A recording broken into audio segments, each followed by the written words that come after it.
Guys, financial freedom का मतलब हर किसी के लिए अलग अलग होता है और इस बात में भी कोई शक नहीं है कि हर कोई अपनी लाइफ में फाइनेंशियली फ्री होना चाहता है। बट PEW रिसर्च सेंटर की रिपोर्ट के अकॉर्डिंग वर्ल्ड वाइड सिर्फ 24% लोग ही ऐसे हैं जो ये अचीव कर पाते हैं और अपनी लाइफ वैसे जी पाते हैं जैसा वो चाहते हैं, जबकि रेस्ट 76% फाइनेंशियल फ्रीडम अचीव करने के लिए स्ट्रगल करते रह जाते हैं क्योंकि उन लोगों के पास ये अचीव करने का कोई प्रॉपर प्लान नहीं होता। इवन उनको तो ये तक पता नहीं होता कि वो अपनी फाइनेंशियल इंडिपेंडेंस की जर्नी में अभी कहाँ पर स्टैंड करते हैं। एंड इसी वजह से अपने डे बाय डे एक्सपेंसेस के सामने फाइनेंशियल फ्रीडम अचीव करना उनको इम्पॉसिबल सा लगने लगता है। सो अगर आपके खर्चे भी आपकी इनकम से ज्यादा जा रहे हैं तो डेफिनेटली कहीं ना कहीं आपको भी ये जरूर लगता होगा कि यार ऐसे में फाइनेंशियल फ्रीडम अचीव करना तो दूर, मैं सेविंग्स भी नहीं कर पाऊंगा। बट ऑथर टॉनी रॉबिन्स के अकॉर्डिंग कोई भी इंसान फिर चाहे वो किसी भी फाइनेंशियल स्टेज में क्यों ना हो, अगर वो अपने इन बड़े बड़े गोल्स को छोटे पार्ट्स में डिवाइड कर दे तो पॉसिबली वो अपने इस ड्रीम तक पहुंच सकता है। उनके अकॉर्डिंग हर किसी को फाइनेंशियली फ्री होने के लिए 7 स्टेजेस से गुजरना पड़ता है एंड तब जाकर वो अपनी लाइफ अपने अकॉर्डिंग जी पाते हैं। पर जैसा कि मैंने अभी कहा कि इन स्टेजेस के बारे में लोगों को कोई खास जानकारी नहीं होती एंड इसीलिए उनका ये सपना सिर्फ एक सपना ही बनकर रह जाता है।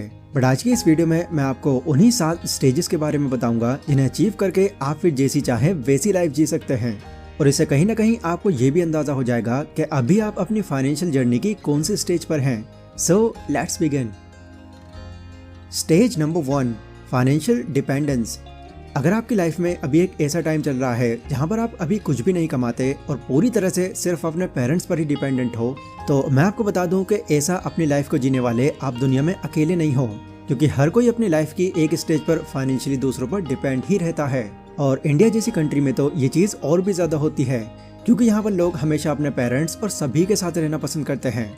इस वजह से ये डिपेंडेंसी कहीं ना कहीं और भी ज़्यादा हो जाती है। अब वैसे देखा जाए तो ये ज़्यादातर डिपेंडेंसी तब तक रहती है जब तक आप अपने स्कूल या कॉलेज में होते हो, क्योंकि तब तक आपके पास कोई ऐसा सोर्स या फिर कोई ऐसा काम नहीं होता जहाँ से आपका खर्चा निकलता रहे। बट सिचुएशन आपके हाथों से तब छूटने लगती है जब कॉलेज पास आउट करने के बाद भी आपके पास कोई खास प्लान नहीं होता। इस चीज़ का आपको कोई आइडिया नहीं होता कि अब क्या करना है, जिससे मजबूरन आपको जो दूसरे लोग सजेस्ट करते हैं आपको उनके मुताबिक चलना पड़ता है, जिससे एट द एंड आपका फ्यूचर आपकी लापरवाही की वजह से एक अलग ही डायरेक्शन पकड़ लेता है। तो इसीलिए सबसे पहली स्टेज आपको यही सिखाती है कि अपने कॉलेज में ही अपने फ्यूचर की पहले से तैयारी करके रखो। आप पहले ही ये ध्यान में रखो कि यहाँ से निकलने के बाद अब आपको ये करना है जिससे आप खाली न बैठ सको। इस तरह का माइंडसेट आपको शुरू से ही दूसरों पर डिपेंड रहना छुड़वा देगा और आप अपने दम पर कुछ कर पाओगे। Stage number 2, financial solvency. यहाँ पर अब आप दूसरों पर फाइनेंशियली डिपेंडेंट नहीं हो, क्योंकि अब आप इतना पैसा कमा रहे हो जिससे आप अपने खर्चे मैनेज कर सको। बट स्टिल अभी आपकी कमाई इतनी ज़्यादा नहीं है कि उससे आप अपने खर्चे भी चला सको और इमरजेंसी के लिए भी कुछ बचा सको। टॉनी रॉबिन्स के अकॉर्डिंग ये दूसरी स्टेज लोगों की एक सर्वाइवल स्टेज होती है जिसमें गुजारा करने के लिए भी आपको मेहनत करनी पड़ती है। तो इसमें अब आपको एक स्टेप और आगे बढ़ने के लिए थोड़ा और टाइम देने की ज़रूरत है। जैसे सपोज करो अभी आपकी एक जॉब है जो आपको महीने के 15,000 दे रही है एंड इसके लिए आप 9 बजे जाते हो और शाम को 5 बजे आ जाते हो। तो इसके बाद का ये जो 9 से 5 का टाइम होता है, यही टाइम ये डिसाइड करता है कि आप अपने फ्यूचर को लेकर कितना सीरियस हो। अगर आप अपने इस टाइम को घूमने फिरने या फिर फोन चलाने में गुजार रहे हो तो हमेशा आप अपनी इसी स्टेज पर रहोगे जहाँ पर आज चल रहे हो। बट अगर आप अपने इस टाइम को यूटिलाइज करके कोई नई स्किल सीखते हो जो आपको एक नया इनकम सोर्स बना कर दे, तो यहाँ पर अब आपकी इनकम आपके खर्चों से आगे बढ़ जाएगी और आप कुछ सेव कर पाओगे। Stage number 3, financial stability. तो यहाँ पर अगर आप अपने इनकम से सारे खर्चे करने के बाद भी कुछ पैसे सेव कर पा रहे हो तो इसका मतलब सीधा है कि आप अपनी फाइनेंशियल स्टेबिलिटी की स्टेज पर अपनी पकड़ बना चुके हो, क्योंकि इस स्टेज पर सेविंग्स करना एक बेसिक पर इम्पोर्टेंट चीज़ मानी जाती है। एंड जब आपके पास आपकी सेविंग्स होती है तो आप अनसर्टन सिचुएशन और इमरजेंसी जैसे हालातों से भी अच्छे से डील कर पाते हैं। तो अब जब आप अपने कुछ पैसे खुद के लिए सेव कर पा रहे हो तो यहाँ पर अगर आपको आपके ऊपर कोई लोन या फिर उधारी है, पहले उसको निपटाना है, क्योंकि ये चीज़ें ऐसी होती हैं जो जब तक आपके सर पर रहती हैं आपको तब तक चिंता रहती है। एंड एक बार ये सब उतर जाने के बाद आप देखना आप ज़्यादा कंफर्ट और सुकून भरी लाइफ जिएंगे। Stage number 4, financial security. अच्छा, आपके अकॉर्डिंग फाइनेंशियल सिक्योरिटी का क्या मतलब है? अगर आपका जवाब ये है कि हर महीने एक पर्टिकुलर अमाउंट रिसीव करना, तो स्टिल आप उन लोगों के जैसे ही हो जो हर महीने अपनी सैलरी का ही वेट करते हैं, क्योंकि फाइनेंशियल सिक्योरिटी का मतलब एक पर्टिकुलर सोर्स ऑफ इनकम से पैसे मिलना नहीं बल्कि मल्टीपल एसेट्स का होना है।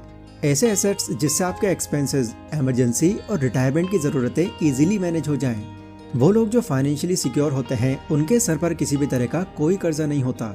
एंड जब लोग इस स्टेज पर आते हैं तो उनके पास एटलीस्ट इतना पैसा होता है कि वो अपने पैसों को फ्यूचर नीड्स पर इन्वेस्ट करने के साथ साथ अपने डेली खर्चों को भी आराम से संभाल पाएं।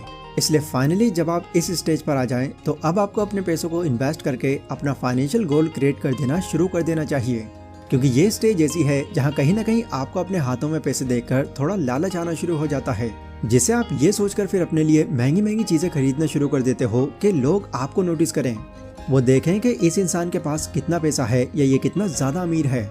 बट अगर आप इस लालच में फंस गए तो आपको वापस से पहली स्टेज पर आने में ज्यादा टाइम नहीं लगेगा। इसलिए जो भी आपके पास एक्स्ट्रा अमाउंट है उसे अच्छी रिसर्च के साथ उसको किसी एसेट में इन्वेस्ट करना शुरू कर दो, क्योंकि अभी से अगर आप अपने पैसों को काम पर लगाना शुरू कर दोगे तो फिर यही पैसा आगे चलकर फिर आपके लिए काम करेगा। Stage number 5, financial reliability. जब आपके पास इन्वेस्टमेंट से पैसा आना शुरू हो जाता है तो यहाँ पर आकर कई लोगों का ये बहुत मन करता है कि यार बस अब मुझे मेहनत करने की कोई ज़रूरत नहीं है, जितना पैसा मुझे मेरी लाइफ को चलाने के लिए ज़रूरी है उतना तो पैसा मुझे यहाँ पर मेरी इन्वेस्टमेंट से ही मिल रहा है। बट यहाँ पर आकर इस तरह की सोच रखकर बैठ जाना आपकी एक बड़ी मिस्टेक हो सकती है, क्योंकि इससे आप अपने आप को एक कंफर्ट जोन में डाल लोगे जहाँ ना तो आप कुछ नया सोच पाओगे और ना ही ट्राई कर पाओगे। इसलिए यहाँ पर आकर आपको खुद को और ग्रो कैसे किया जाए इसमें दिमाग लगाना चाहिए, ना कि सिर्फ घर बैठकर खाने में। Stage number 6, financial freedom. कई अलग अलग तरह की इन्वेस्टमेंट करने के बाद जब आप अपनी इनकम का अलग अलग सोर्स बना लेते हो तो आप फाइनली फाइनेंशियल फ्रीडम अचीव कर लेते हो। अब आपके पास इतना पैसा आ रहा है कि अगर आप अपने किसी पुराने काम को छोड़कर कुछ नया भी ट्राई करते हो तो भी आपको इसे इम्प्लीमेंट करने में कोई दिक्कत नहीं आने वाली। कुछ केसेस में हो सकता है कि जितना आप यहाँ से एक्सपेक्ट कर रहे थे आपको उतना ना मिल पाया हो, बट इट डजंट मीन कि आप अपनी इस जर्नी में प्रोग्रेस कम कर रहे हैं, क्योंकि अब आप उन 95% लोगों की लाइफस्टाइल से बाहर आ चुके हैं जो दिन रात मेहनत करके भी ज़्यादा खुश नहीं रह पाते। तो यहाँ पर आने के बाद अब आपकी लाइफ का मेन गोल क्या है, अब आपको उस पर फोकस करना है। आपको खुद को एज अ ब्रांड बनाकर ये सोचकर चलना है कि आप लोगों की वो कौन सी नीड पूरी कर सकते हैं जहाँ से आपको भी प्रॉफिट मिले। एंड जब आप इस चीज़ को आइडेंटिफाई कर लो तो उस नीड को एक प्रोडक्ट या सर्विस के रूप में लॉन्च करके लोगों से फीडबैक्स लेते रहो। एंड जो सुधार आपको मैक्सिमम लोग उसमें बताते चले जाएं आप कंसीडर करते रहो, जिसके बाद जो ओवरऑल आपका प्रोडक्ट निकलेगा वो मार्केट में काफ़ी लंबे टाइम तक टिक पाएगा। Stage number 7, financial abundance. जिस तरह की फाइनेंशियल फ्रीडम आप चाहते हैं या दुनिया के बाकी लोग चाहते हैं वो आपको स्टेज 6 पर नहीं बल्कि इस स्टेज पर मिलेगी, क्योंकि इस स्टेज में अब आपके पास इतना पैसा होगा कि आपके पुरखे भी गुजारा कर लें। लेकिन जहां यहाँ आपको अनलिमिटेड फ्रीडम्स मिलती हैं वहीं कुछ टेंशन्स भी मिल जाती हैं, क्योंकि यहाँ आने के बाद आपकी इनकम के साथ साथ कुछ टैक्स वगैरह के खर्चे भी बहुत बढ़ जाते हैं। तो इसे काफ़ी हद तक हैंडल करने के लिए आपको जो अपना एक पर्टिकुलर अमाउंट होगा वो स्टॉक मार्केट की तरफ ले जाना है, जहां अगेन एक प्रॉपर रिसर्च और हर कंपनी की जांच पड़ताल बहुत ज़्यादा इंपॉर्टेंट है। ये सब कर लेने के बाद जब आप कुछ ऐसी कंपनीज फाइनलाइज कर लो जो आपको लगता है कि फ्यूचर में ये आपको काफ़ी अच्छे रिटर्न्स दे सकती हैं, तो वहाँ पर अपना पैसा लगाकर आप अपनी इस इनकम को लाइफ टाइम ग्रो कर सकते हैं।